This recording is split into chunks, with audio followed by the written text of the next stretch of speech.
Merci d'être très nombreux branchés sur Canal Congo Télévision pour vous informer.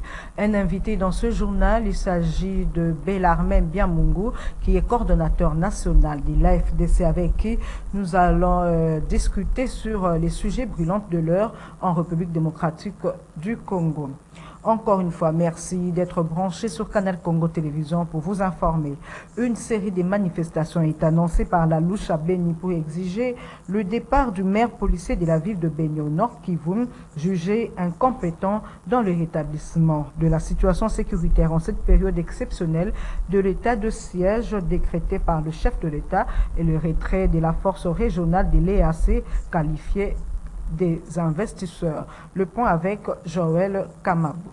Le mouvement citoyen pour le changement Lucha exige le départ du commissaire supérieur principal Moutebakacha Narcisse, alors maire de la ville de Beni. Il motive sa position par l'incompétence manifestée par l'autorité urbaine face à l'insécurité grandissante qui a occasionné des morts, des blessés graves et des pillages des biens de la population pendant ces périodes de l'état de siège. La Lucha accuse les maires de la ville de Beni d'être complices de l'exploitation des espaces publics, notamment des terrains et des cimetières qui sont spoliés depuis l'installation de l'état de siège par le chef de l'État congolais dans une mission de rétablir la paix dans les provinces du Nord Kivu de l'Ituri qui est toujours menacée par les groupes armés. Ce mouvement citoyen demande également au gouvernement congolais de retirer la force de la communauté de l'Afrique de l'Est EAC, qualifiée de simple observateur qui n'aide à rien la RDC. Le départ de M. Kachale qui a lamentablement échoué, c'est le maire le plus incompétent que la ville de Beni a connu depuis que la ville existe. Il n'y a aucun point positif de ce qu'il a fait, à part spolier les espaces de l'État parce qu'il a spolié, et nous, la population, on va se prendre en charge, exiger son départ et demander à la justice de pouvoir l'arrêter pour ses crimes et ces actes qu'il a commis qui sont contraires à la loi,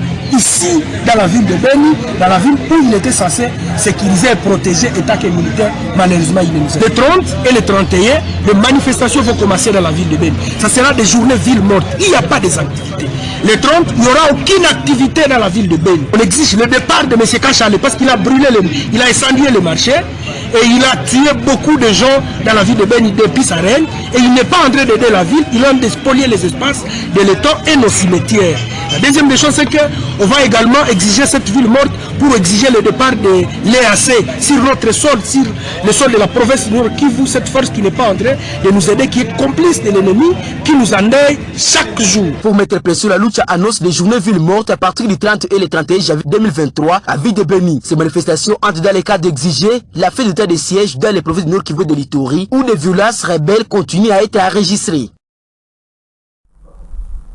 Et puis le chef de l'État, Félix Antoine Tshisekedi, satisfait du partenariat stratégique entre la RDC, l'Indonésie et le Brésil sur la gestion des forêts tropicales humides. C'est là en prélude du Forum mondial économique tenu à Davos en Suisse. Autre détail dans ce reportage. En marge du Forum mondial économique tenu à Davos en Suisse, le président de la République démocratique du Congo a reçu le ministre représentant les 3 pays détenant des importants bassins forestiers tropicaux au monde. Félix Antoine Tshisekedi a conféré avec Eva Zeiba Massoudi de la RDC, Lutz de l'Indonésie et Marina da Silva du Brésil sur le partenariat stratégique et historique signé le 14 novembre 2022 par ces 3 pays en vue de la mutualisation d'efforts pour lutter contre le changement climatique. Le président de la RDC, a tout en saluant cette initiative, a encouragé à sa matérialisation le plus rapidement possible et sa mise en œuvre permettant d'agir en un seul front et avec le résultat encore plus tangible en faveur de l'humanité. Eba Zeiba, qui donne ici le compte-rendu de cette réunion, annonce pour février 2023 les débuts des travaux des experts de ces 3 pays. Son Excellence, le président de la République démocratique du Congo, Félix Antoine Tshisekedi, a reçu en audience 3 ministre représentant de la République démocratique du Congo par moi-même et aussi la ministre de l'Environnement du Brésil, Madame Marina da Silva, et le ministre Luhut de l'Indonésie, parce que depuis le 14 novembre, les 3 pays ont signé un accord pour travailler ensemble, préserver, gérer le potentiel des ressources environnementales ensemble et aussi la transformation locale de leurs ressources naturelles. Parce que vous savez, le Brésil est le leader du bassin de l'Amazonie, la RDC aussi a le leadership de potentiel dans le bassin du Congo, de la même manière que l'Indonésie. Nous avons le même défi, nous jouons le même rôle face aux enjeux du climat. il était grand temps que ces pays puissent se mettre ensemble, non seulement à trois à leur niveau. Nous allons donc élargir la coopération sud-sud avec tous les autres pays du bassin. Pour rappel, dans ce partenariat, les trois pays avaient souligné l'importance de renforcer les efforts visant à faciliter les politiques de commerce et de développement durable pour la forêt tropicale. Les parties à cette déclaration sont convenus de travailler par ailleurs ensemble pour mettre en place un nouveau mécanisme de financement durable afin de soutenir la mise en œuvre des engagements des parties post-2020 en mettant un accent sur le paiement basé sur le résultat pour réduire la déforestation et conserver les stocks carbone forestiers. Monsieur Bellarmin Biamungu, bonsoir. Bonsoir, madame. Vous êtes le coordonnateur national des communicateurs de l'AFDC. La situation sécuritaire à l'est de la RDC est toujours préoccupante. Les terroristes du M23 continuent d'occuper certaines localités congolaises. Quelle est, selon vous, la solution idoine pour mettre fin à cette crise qui secoue la RDC? Merci pour l'opportunité, madame. Vous savez que nous qui sommes ressortissants dans l'est de la RDC, nous sommes très préoccupés, autant que tous les Congolais aussi, de cette situation qui endeuille beaucoup de familles dans l'est de la RDC. Vous savez que nous avons été aussi surpris de voir que le M23 a continué à utiliser les mêmes méthodes, n'est-ce pas, leur modus operandi, comme vous le savez bien, de venir nous distraire par une signature, et de cesser les faits, et après ils sont en train de se positionner sur terrain. Et je crois que le chef de l'État, comme commandant suprême, sait plus que moi que cette stratégie du Rwanda qui soutient Mordicus le M23 ne peut plus passer aujourd'hui. Et nous sommes alertés du jour au lendemain par les populations qui voient les mouvements de ces terroristes en train de se déployer par-ci par-là pour vouloir attaquer la ville de Goma et même les localités environnantes. Donc, c'est que nous disons que l'armée continue à faire ce qu'elle fait. Il faut qu'il puisse surveiller ces gens-là. Et les chefs de l'État, comme nous avons déjà la chance d'avoir bénéficié de cette levée de l'embargo qui pesait sur notre pays, on était en train de se battre comme quelqu'un qui se battait avec les mains liées. Maintenant, aujourd'hui, que nous pouvons acheter librement les armes, vous allez voir que la situation sur le terrain devra bien évoluer. Nous sommes confiants, nous sommes en tout cas rassurés qu'avec la détermination du chef de l'État, nous allons gagner cette guerre une fois pour toutes. Et hier, c'était la MONUSCO qui était pointée du doigt par le président du Sénat, l'honorable Bahati Lukwebo, pour inefficacité. Aujourd'hui, certains Congolais réclament déjà le départ des troupes de l'EAC. Partagez-vous ce point de vue? En tout cas, je dois croire, comme tout autre peuple, n'est-ce pas, comme tout autre citoyen qui habite le Nord Kivu, je venais d'être là aussi avec, dans la délégation qu'avait conduite le président du Sénat, Modeste Bahati Lukwebo, mon mentor politique. En tout cas, il avait posé des questions à la société civile, à la population, et tout le monde était unanime que la MONUSCO avait échoué au regard de ce long moment, n'est-ce pas, qu'ils ont passé ici chez nous et qui n'ont pas trouvé la solution. Lorsque vous échouez pendant vous faites quelque chose pendant 22 ans, vous ne réussissez pas. Vous pensez que la 23e année que vous allez réussir, et surtout qu'il y avait en tout cas de preuves palpables que la MONUSCO n'était pas là pour nous aider. Pourtant, elle était supposée être cette organisation qui allait nous amener la paix, en nous aidant avec les armes, avec la formation de nos militaires, la stratégie, les avions et autres choses. Mais plutôt, on a trouvé qu'ils étaient, parmi eux, il y avait ceux qui étaient devenus des affairistes. Ils étaient dans le minerai, ils étaient dans les mines qui étaient dans le souterrain, là où il y a la guerre. Vous allez voir qu'on tue quelqu'un à quelques mètres là où ils sont. On va égorger les populations tous les jours au Nord Kivu, notamment à Beni. Mais cette MONUSCO sur terrain, en train d'observer, comme ça hier, on a dit que c'était une mission d'observation. Alors, il devrait passer, en tout cas, passer d'un cap, n'est-ce pas, quitter l'observation et attaquer sur terrain. Parce que finalement, pendant 22 ans, vous êtes en train d'observer, vous ne faites rien. Et la population avait acclamé, la population avait demandé unanimement le départ de la MONUSCO. Et donc, Modeste Bahati Lukwebo n'avait jamais demandé cela. C'était la volonté de la population. Comme nous, AFDC, effectivement, nous travaillons pour la population. Et ce que demande la population, nous le faisons. C'était même le cas d'ailleurs, si ce n'est pas la question que vous posez, pour Théo Ngouabidje, vous voyez qu'il était notre gouverneur.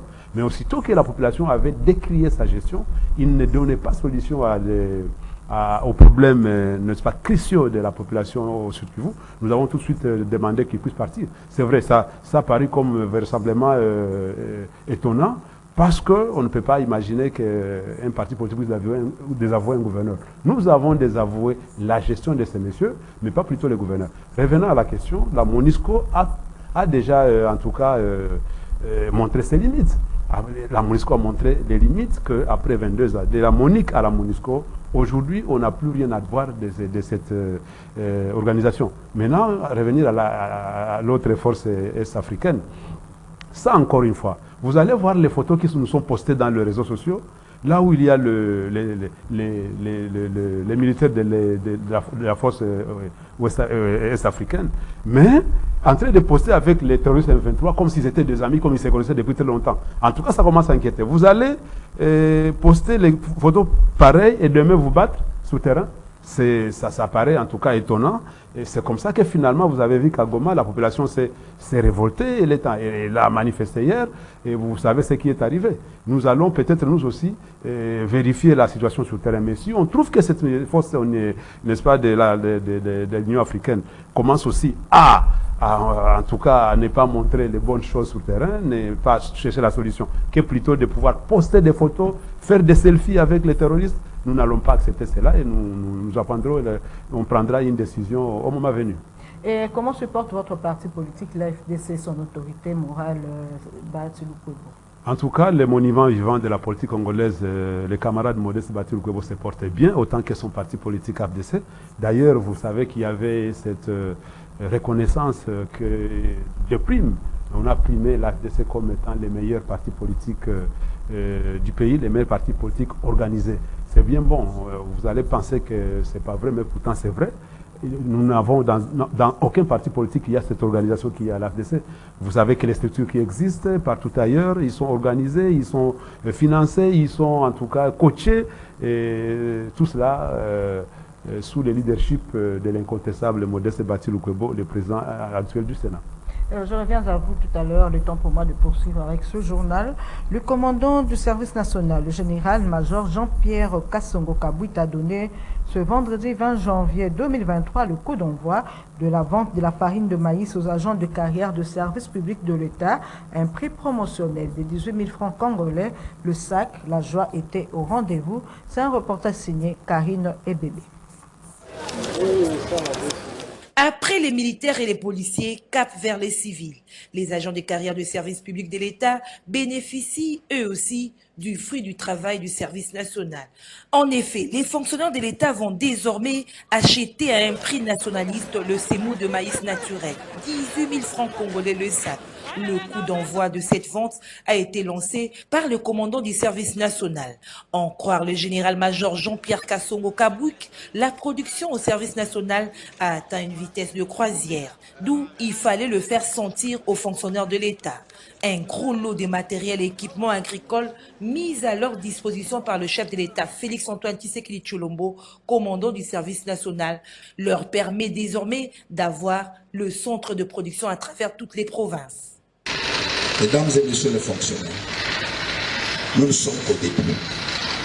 Demain, au fur et à mesure que la production augmente, ne vous étonnez pas qu'un jour, le service national ouvre ici à la fonction publique un dépôt permanent, autant qu'il a fait dans les camps militaires et policiers à Kinshasa et à Lubumbashi. Ces efforts méritent votre soutien à vous tous, car il y va de l'avenir de notre pays, où les millions d'hectares de terres arabes ne seront plus un discours, mais une réalité, comme l'avait si bien dit le chef de l'État, son Excellence Antoine Tshisekedi Tshilombo. C'est le moment ou jamais pour que le sol prenne sa revanche sur le sous-sol. Car si parmi nous, personne ne mange du cuivre, du diamant, de l'or, du zinc, etc., personne ne dit qu'elle n'a jamais mangé du maïs, du manioc, de la pomme de terre, etc., etc. Enfin, aujourd'hui, c'est le maïs qu'on vous vend, sur instruction du chef de l'État et commandant suprême du service national. Très heureuse, la secrétaire générale à la fonction publique, Madame Bafalanga, a au nom du vice-premier ministre, ministre de la fonction publique, remercié et encouragé le service national qui a porté son regard sur eux. Les fonctionnaires restent dans leur soif et souhaiteraient que ces opérations se poursuivent mensuellement et s'étendent au niveau de tous les fonctionnaires à Kinshasa comme en province. Cela contribuera tant soit peu à la sécurité alimentaire des ménages des agents des carrières de service public de l'État. Car, rassurez-vous, que l'offre de cette semoule de maïs vient de créer sa propre demande auprès des fonctionnaires de l'État que nous sommes. C'est pourquoi, par cette même occasion, je profite de mettre les vifs souhaits au service national de rester constant dans la productivité et bien sûr de tout mettre en œuvre en vue de continuer à être à la hauteur de cette demande. Le commandant du service national, le général-major Jean-Pierre Kassongo-Kabwi, prend un engagement avec le peuple congolais de ne pas s'arrêter qu'avec le maïs, mais de poursuivre avec d'autres aliments, notamment la viande et les poissons. Oumela, et le commandant suprême du service national, aussi le chef de l'État, à Oumela. Merci. Le président de l'avenir du MLC, une structure d'appui au mouvement de libération du Congo, Maître Fabrice Pelende appelle la population de Moamba à s'approprier le processus électoral en se faisant enrôler en perspective des élections de 2023 en RDC pour plus de sièges en faveur du parti de Jean-Pierre Bemba Gombo. Reportage Maxime Macabo. À quelques jours de la clôture de l'opération d'enrôlement et d'identification des électeurs à la première heure opérationnelle, à savoir Kinshasa, Congo central, Grand Équateur et Grand Bandundu, le message de sensibilisation s'intensifie, notamment dans la capitale Kinshasa avec l'avenir du MLC, cette structure d'appui au mouvement de libération du Congo de Jean-Pierre Bemba, chapeautée par Maître Fabrice Pelende, qui était dans son fief électoral du Moamba, pour sensibiliser la population de ces coins de la capitale à s'acquitter de leurs devoirs civiques en se faisant enrôler en perspective de prochaines échéances électorales en République démocratique du Congo. Dans une ambiance particulière, sympathisant avec la population, le numéro 1 de l'avenir du MLC, Maître Fabrice Pelende, a, à travers cette marche spontanée avec sa base, démontré à l'opinion nationale la force du MLC, du chairman Jean-Pierre Bemba à qu'il ne plie à prouver dans les 4 coins du pays. Les représentants valables du district de Moamba, Maître Fabrice Pelende, a profité également de l'occasion pour sensibiliser la population à l'idéologie politique du MLC, visant le bien-être social des Congolaises et Congolais, aussi du développement de la République démocratique du Congo. Ainsi, le choix judiciaire pour le Moamba reste Maître Fabrice Pelende.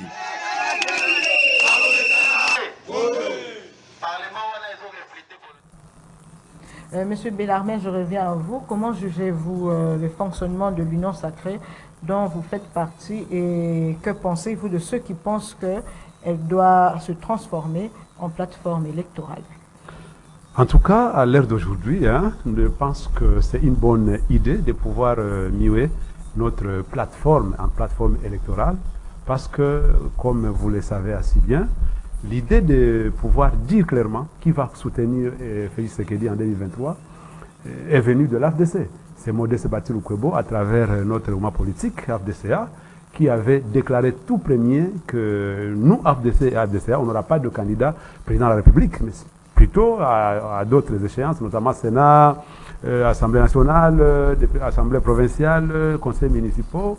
N'est-ce pas? Et cela j'avais demandé à l'époque que tous les autres partenaires de l'Union sacrée puissent faire de même pour qu'on sache avec qui on évolue. Et ils m'ont donné raison parce que lorsque nous avons vu Katoumi partir, tout de suite on a compris qu'il y avait d'autres personnes encore qui devraient bien se déclarer ou déclarer leur identité par rapport à l'Union sacrée. Et aujourd'hui, comme nous sommes en train d'aller vers les élections, c'est à quelques mois déjà, avec cette étape la plus d'ailleurs essentielle dans la préparation des élections, l'enrôlement, je crois qu'aujourd'hui, l'Union sacrée devrait en tout cas chercher comment s'organiser en plateforme électorale pour préparer normalement la campagne ou l'élection écrasante de Félix Tshisekedi en 2023. Et sinon, si on se laisse encore dans cette léthargie de ne pouvoir faire de réunions, que les caciques, je dois demander d'ailleurs un appel aux caciques de l'Union sacrée, notamment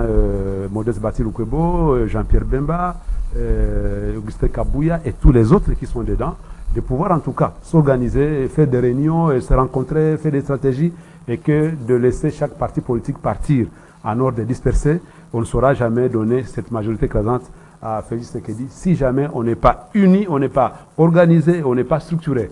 Aujourd'hui, si on vous posait la question qui est qui à l'Union sacrée, vous allez voir, ce sont des grandes figures, n'est-ce pas? Mais ces grandes figures-là qui ne sont pas organisées, quel est le rôle que celui-ci joue? Je vous pose la question même en passant. On me pose la question, qu'est-ce que Bahati fait dans l'Union sacrée? Quel rôle il joue là-bas? Vous ne saurez jamais le dire. En tout cas, il est là, il fait les choses.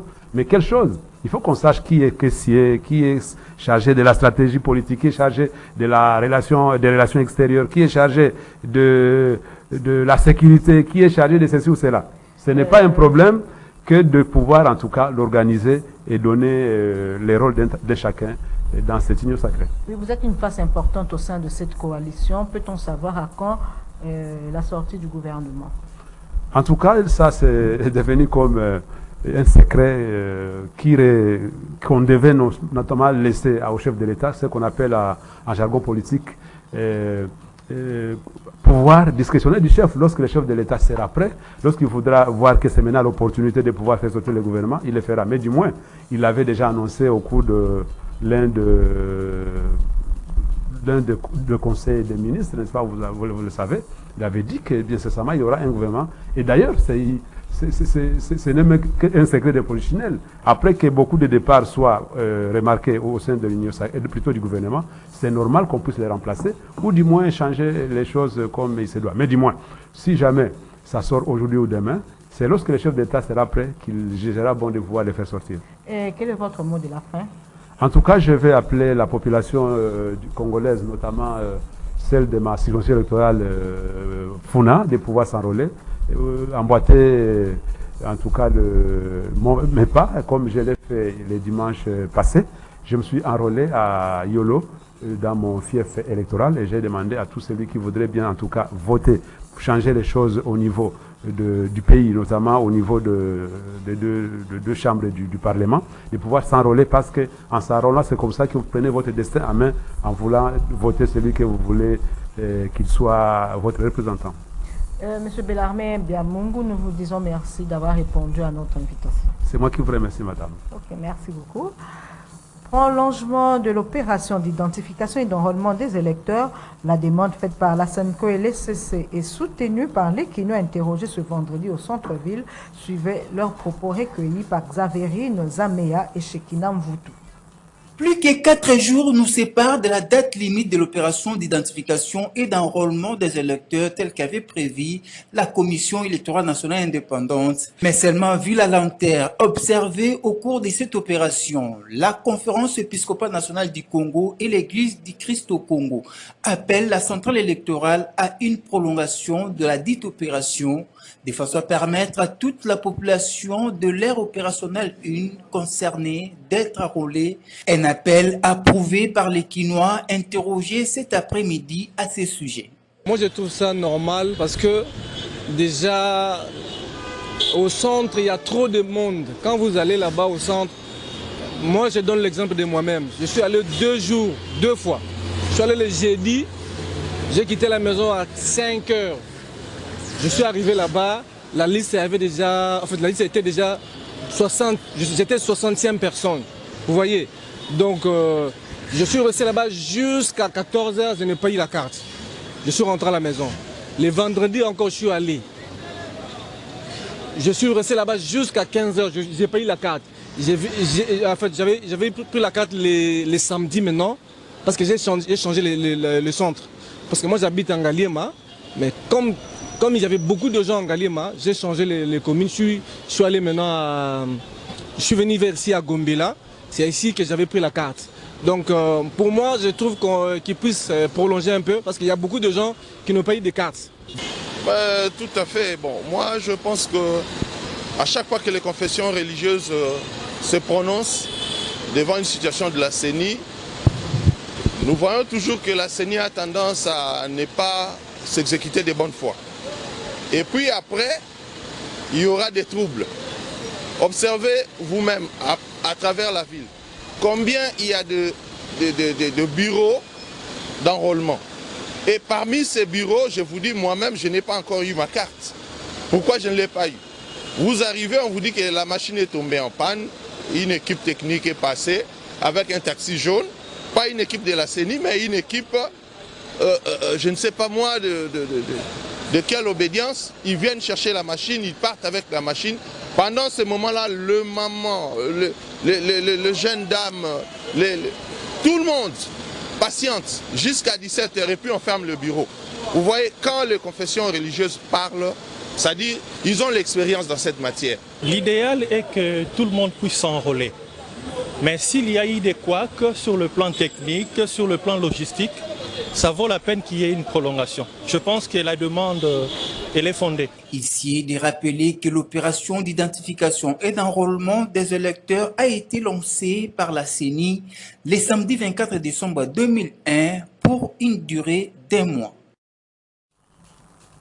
Coup des projecteurs sur la vision panafricaine, une nouvelle approche du panafricanisme qui consiste donc à la remise en question de certaines données, traditions et religions reçues en héritage depuis la colonisation jusqu'à nos jours. Norbert Yamba et Alain Foka le trouvent pernicieux parce qu'à la base de la marginalisation dont l'Afrique souffre aujourd'hui. Edi Kabea signe ce reportage. Ces deux personnalités, Alain Foka et Norbert Yamba, parlent merveilleusement de l'Afrique et des Africains, avec beaucoup d'émotions visibles pour que l'Afrique sorte du sous-développement. Mais leur approche ultra-panafricaniste laisse à désirer, du moment où ces deux hommes négligent l'importance du développement scientifique et technique des Occidentaux. Neutraliser, parce que nous avons vécu 35 siècles, 3500 ans avant l'ère chrétienne, nous étions très puissants. Nous avons dominé le monde. Et donc, pour nous neutraliser, ils ont amené la religion. Et aujourd'hui, on continue. Vous voyez, autant de personnes qui se déclarent des religieux, etc., qui sont capables de guérir les malades. Et pourtant, ils auraient pu terminer les maladies dans des hôpitaux. On continue à être malade. Dans quelles circonstances les gens sont guéris? Deuxièmement, tout le monde est chrétien, tout le monde est musulman. Entre-temps, tout le monde qui est dans les institutions de la République sont des hommes et des femmes qui sont véritablement des chrétiens ou musulmans. Et lorsqu'on regarde le degré, n'est-ce pas, d'amour ou d'affection, le degré d'honnêteté, le degré d'intégrité, le degré de sincérité dans la gestion des affaires publiques, et donc on n'a pas l'impression effectivement que les églises nous ont servi à quelque chose.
L'idée estime que leur approche est purement populiste et inadaptée aux vrais enjeux géostratégiques et défis du futur de la planète, lesquels défis sont axés à la fois sur la qualité et la préservation du genre humain. Je rappelle que nous avons reçu sur ce plateau Bellarmin Biamungu, le coordonnateur national des communicateurs de l'AFDC, avec qui nous avons débattu sur les questions brûlantes d'actualité de l'heure en RDC. Et voilà, c'est par ici que nous mettons un terme à ce journal sur Canal Congo Télévision. Merci à tous de l'avoir suivi. Je vous retrouve demain. Bon week-end à tous.